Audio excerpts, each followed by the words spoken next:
NaMo Narayan. The ancient Indian astrologer में आपका स्वागत है। हम आज आपके सामने कुछ जेमिनी का मत लेकर के हम आज कारकांश कुंडली पर चर्चा करने जा रहे हैं और उसके अनुसार हम आपको आज ये बताएंगे कि किस तरह से आप कोई भी यजमान जो आपके समक्ष आता है, हमारे ज्योतिष बंधु, हमारे दर्शक दीर्घा जो अपने यजमानों की कुंडली देखते हैं, तो वो ये जान सकेंगे कुछ ही पलों में कि वो किस व्यवसाय की तरफ जाएगा, क्या करेगा। थोड़ा सा हमें अपने विवेक का प्रयोग भी करना होगा। देखिए, हम आज आपको जो बताने जा रहे हैं उसमें ग्रहों की युति, ग्रहों की दृष्टि, भावों के स्वामियों कैसे कैसे युति, उसकी दृष्टि, थोड़ा सा आपको अपने विवेक का भी प्रयोग करना होगा। थोड़ी तकनीकी है, थोड़ा सा आपको भी तकनीकी का प्रयोग करना है। हम एक संकेत कर रहे हैं, जहां तक हो सकेगा हम आपको उस तकनीकी प्रयोग को करके दिखाएंगे और 2-3 कुंडलियों का जैसा हम उदाहरण देते हैं वो भी देंगे, पर उसे आपको स्वयं के प्रयोग पर देखना होगा, स्वयं के विवेक का भी प्रयोग करना होगा, जिससे आप आसानी से जान सकेंगे कि आपके यजमान की कुंडली में कौन सा व्यवसाय है, किस दिशा में वो कुंडली जा रही है। ठीक, आइए हम पहले चर्चा करते हैं। आज का जो हमारा शीर्षक है, कारकांश लग्न में आत्मकारक से अन्य ग्रह व भावों के स्वामी की युति और दृष्टि संबंध जातक के व्यवसाय का व उसके स्तर का निर्धारण करता है।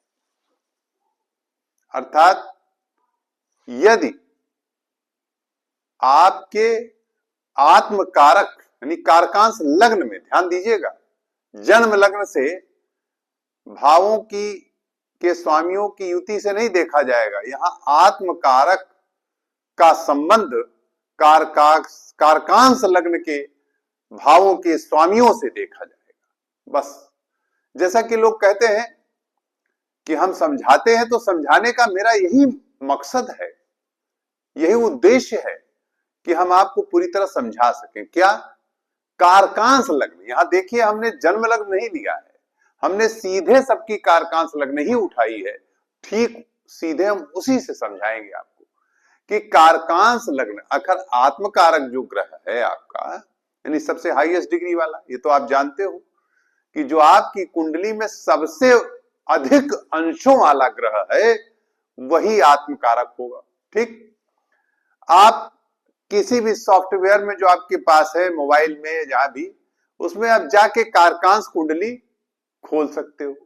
अब जब आप कारकांश कुंडली खोल लोगे तो ये देखोगे कि आत्मकारक ग्रहों पर किनकी दृष्टि है, आत्मकारक ग्रहों से किनका संबंध है और किन किन भावों के, कारकांश लग्न के किन किन भावों के स्वामियों का संबंध है। ध्यान दीजिएगा, इसीलिए मैं इस बात को बार बार दोहरा रहा हूं। यहां जन्म लग्न से के स्वामियों से युति और दृष्टि नहीं देखी जा रही, यहां पर आत्मकारक का संबंध कारकांश लग्न के अन्य भावों से देखा जा रहा है। ठीक है, आइए इसी पर हम आज चर्चा करते हैं। देखिए, हमने यहां पर जो लिया है कुंडली, वो मैंने 3 सेलिब्रिटीज की कुंडली ली, पर पहले हम आपको बता देना चाहेंगे कि आत्मकारक ग्रह यदि मंगल से युति करेगा तो मंगल किसका प्रतीक है? युद्ध का प्रतीक है, सेना का प्रतीक है, पुलिस का प्रतीक है। ठीक है, बुध से यदि आत्मकारक युति करता है या धन भाव के स्वामी से युति करता है, धन भाव में चला जाता है, तो वो बिजनेस का प्रतीक है। इसीलिए मैंने आपसे कहा है कि थोड़ा सा हमें अपने विवेक का भी प्रयोग करना होगा। इसी प्रकार आत्मकारक की पर दृष्टि, आत्मकारक की युति कारकांश लग्न के अन्य भावों के स्वामियों से और कारकांश और ग्रहों की प्रकृति, कि ग्रह किस प्रकृति का है, सूर्य है, चंद्र है, मंगल है, युद्ध वाला है कि राजा है, किस प्रकृति का ग्रह है। बुध है तो फाइनेंस है, अब उस पर अगर शुभ ग्रहों की दृष्टि है तो अब उसका स्तर कैसे देखेंगे? तो आत्मकारक यदि लग्न में ही, जैसे आत्मकारक कारकांश लग्न की कुंडली में कोई आवश्यक नहीं कि आत्मकारक लग्न में ही बैठा हो, भाई नवांशा में जाके आप देखोगे कि आत्मकारक जहां बैठा है वो लग्न हो जाती है। तो जब आप लग्न उठाते हो तो उसमें कारकांश लग्न में कोई आवश्यक नहीं कि आत्मकारक कारकांश लग्न में ही बैठ जाए। यदि कारकांश लग्न में ही आत्मकारक बैठा है तो जान लीजिए कि आप दुनिया में एक बहुत महत्वपूर्ण व्यक्ति हैं और बड़े सर्वोच्च पद पर आप जाएंगे, पहले ही जान लीजिए। पहले दृष्टि जो मैं आपको फार्मूला बता रहा हूं, और इसके साथ अभी मैं संबंध भी जब मैं बताऊंगा कुंडलियों के बारे में तो आपको कोशिश करूंगा कि संबंधों को ज्यादा से ज्यादा हम क्लियर कर सके। आइए हम पहले आज हमने लिया है जनरल मोनेक्सा, जो हमारे फील्ड मार्शल थे, हमने उनकी कुंडली ली है, जनरल मोनेक्सा की, जिनके समय में 1971 का युद्ध लड़ा गया। मैं उनकी कुंडली लिया हूं आज, फील्ड मार्शल जी की, और उनकी कुंडली से आपको समझाने का प्रयास करूंगा। देखिए जनरल मानेकशॉ साहब की मैंने कारकांश लग्न ली है, सीधे हमने जन्म लग्न नहीं उठाया है, हमने सीधे कारकांश लग्न उठा लिया है। क्योंकि कारकांश लग्न है क्या? कारकांश लग्न आज मैं आपको बता दूं अत्यंत महत्वपूर्ण है। कारकांश लग्न ईश्वर से दिया हुआ हमारा जो पिछले जन्म का प्रारब्ध है वही कारकांश लग्न है, ये जान लीजिए। अब इसकी प्रीमिसेस जो है, या जो हमारे जो करने की क्षमताएं हैं, वह जन्म लग्न दिखाता है। जन्म लग्न उसे वेरीफाई करता है और उसको एग्जीक्यूट करने की पावर देता है, एग्जीक्यूट करने की, यानी उसे कर्तृत्व में लाने की पावर देता है। लेकिन ओरिजिनलिटी जो हमारा प्रारब्ध जो हम लेके आए हैं वो कारकांश कुंडली ही बताती है, जो पिछले जन्म से आप उठा के लाए।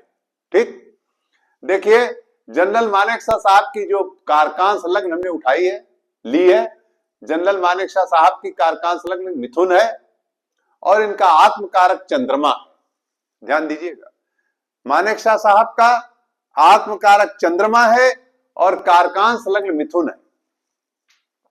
देखिए आत्मकारक चंद्रमा मिथुन यानी लग्न में, कारकांश लग्न में ही बैठा हुआ है। कोई आवश्यक नहीं, जैसा कि मैंने आपको बताया कि कारकांश लग्न आत्मकारक बैठ जाए, अगर बैठ गया तो बहुत उत्तम है। देखिए चंद्रमा आत्मकारक बैठ गया और किसके साथ है? मंगल के साथ संबंध कर रहा है, ध्यान दीजिए। मंगल, मंगल कहां का स्वामी है? हाँ, इस पर भी चर्चा करूंगा। मंगल यहां का स्वामी है। ये क्या है? शत्रु, अर्थात इसे कहते हैं शत्रु, शत्रु, शत्रु स्थान, शत्रु भाव, शत्रुओं पर विजय। अब आप देखिए मंगल लड़ाई देता है, युद्ध देता है, चंद्रमा और मंगल की आयुति सीधे सीधे बता रही है। और फिर आत्मकारक कारकांश लग्न में ही बैठा है, जो इन्हें एक वहां पर उच्च पद पर सुशोभित कर रहा है, और मंगल का मिलिट्री से जोड़ रहा है। ठीक है, एक चीज और, यहां पर पराक्रम है ये। अब पराक्रम तीसरे का स्वामी कहां बैठा है? ये देखिए, सीधे दसम हाउस में बैठा है, यानी राज्य भाव। सूर्य राजा है ही है, और सूर्य राजा होकर के तृतीय यानी पराक्रम का स्वामी होकर दसम में बैठा हुआ है। पूरी तरह से इनकी कुंडली सर्वोच्च मिलिट्री के पद को सुशोभित कर रही है। ठीक है, आइए अब आपको हम एक दूसरी कुंडली पर ले चलते हैं, जो एक व्यापारी हुए हैं। हम अलग अलग डिफरेंट टाइप की कुंडली देंगे आपको। एक श्री राहुल बजाज, बहुत बड़े व्यापारी हुए हैं। इनकी कुंडली में आत्मकारक शुक्र है इनका, और इनकी जो कारकांश लग्न है वो वृष लग्न है। देखिए अब इनकी कारकांश लग्न में शुक्र नहीं बैठा है, ध्यान दीजिए आप, वो उच्च पद पर है इसलिए लग्न में बैठा था। यहां आत्मकारक कहां बैठा है? धन भाव में। ये धन भाव है, सेकेंड हाउस, सेकेंड यानी धन भाव में बैठा है आत्मकारक। अब आप खुद ही तो अंदाजा लगा लें, यदि आपका आत्मकारक धन भाव में बैठ गया और लग्न में, देखिए इंटरचेंज देखिए, कारकांश लग्न का स्वामी धन भाव में यानी कि आत्मकारक होके भी बैठा है, और कारकांश लग्न का स्वामी होके भी बैठा है, दोनों बातें। और यहां का धन भाव का स्वामी लग्न में बुध बैठा है, जो व्यापार का द्योतक है।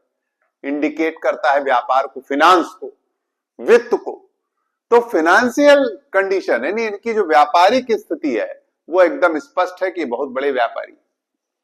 और धन से कारकांश लग्नेश आत्मकारक है और वो धन भाव में बैठा है, वो आत्मकारक भी है और कारकांश लग्नेश भी है। और यहां पर आत्मकारक धन भाव में बैठा है और धनेश लग्न में बैठा है। इस प्रकार से इनके बहुत ही हाई फाई व्यापारी होने की स्थिति प्रकट हो रही है। ये बहुत बड़े इंडस्ट्रियलिस्ट हुए हैं राहुल बजाज जी। आइए अब हमने तीसरी कुंडली उठाई है, वो भी डिफरेंट टाइप की है, जो बहुत बड़े एक्टर हैं जैसा कि हम आपको बताते हैं। इससे पहले भी हमने इनकी कुंडली पर चर्चा की है, मगर आज का विषय कारकांश लग्न है। तो अमिताभ बच्चन जी की कुंडली हमने उठाई। इनका कारकांश सिंह लग्न का है और इनका जो आत्मकारक है वो सूर्य है। देखिए आत्मकारक सूर्य है जो कारकांश लग्न का स्वामी भी है और द्वितीय हाउस में बैठा हुआ है। ध्यान दीजिए। और किसके साथ बैठा है, ध्यान दीजिएगा, उसके साथ कौन से भाव का स्वामी बैठा है, पहले ये देखना है किसके भाव के स्वामी बैठे हैं और किसके साथ बैठे हैं, उनकी प्रकृति, उस ग्रह की प्रकृति क्या है, यानी ग्रह का नेचर क्या है और वो कहां का स्वामी होके बैठा है, ये भी महत्वपूर्ण है। देखिए इनके सेकंड हाउस में सारे कारकांश लग्न के सेकंड हाउस में सारे ग्रह बैठ गए, बहुत से ग्रह बैठे हुए अधिकतर। तो अब यहां पर शुक्र बैठा है, यानी सूर्य आत्मकारक हुआ जो कारकांश लग्न का स्वामी हुआ, वो धन भाव में बैठ गया, ठीक है। और यहां पर शुक्र बैठ गया जो यहां का स्वामी है तृतीय भाव का। शुक्र क्या है, सोशल मीडिया और पराक्रम, ये दोनों का कारक है। तृतीय house, third house social media का भी कारक है और पराक्रम का भी कारक है। और शुक्र स्वयं, शुक्र की जो प्रकृति है ग्रह की वो क्या है, शुक्र क्या है, आर्ट, अभिनय, संगीत, कला, इन सब का द्योतक है, इंडिकेट करता है, इंडिकेशन, उसका जो इंडिकेशन है वीनस का वो यही है कि वो संगीत का, कला का, आर्ट का, अभिनय का। तो इसलिए अभिनय शुक्र दे रहा है द्वितीय हाउस में, आत्मकारक सूर्य के साथ युति कर रहा है। बुध यहां धन भाव का स्वामी है, वो साथ में बैठा है। और यहां शुक्र तृतीय हाउस सोशल मीडिया का भी स्वामी है। इसके साथ साथ मंगल सुख का स्वामी है, भाग्य का भी स्वामी है, यानी भाग्य ने भी इनका जबरदस्त साथ दिया है, पूरी तरह से साथ दिया है। तो आज अमिताभ बच्चन जी अभिनय की जगत में शिखर पर है। हमने आपको यह समझाने का आज प्रयास किया है कि आत्मकारक ग्रह कारकांश लग्न में, ध्यान दीजिएगा जन्म लग्न की बात नहीं कर रहा हूं, आत्मकारक ग्रह कारकांश लग्न में कहां बैठे हैं, किस भाव में बैठे हैं और उनकी किस ग्रह से युति हो रही है और वह ग्रह किसका स्वामी है। इससे हम व्यवसाय का निर्धारण करेंगे। आशा है आपको हमारे ये जो दृष्टांत हैं ये समझ में आए होंगे और आप अवश्य अपने कमेंट चैनल में, अपने चैनल के, हमारे चैनल के माध्यम से अपने कमेंट व्यक्त करिएगा और हमको आप अपने विचार से जरूर अवगत कराइएगा। नमो नारायण।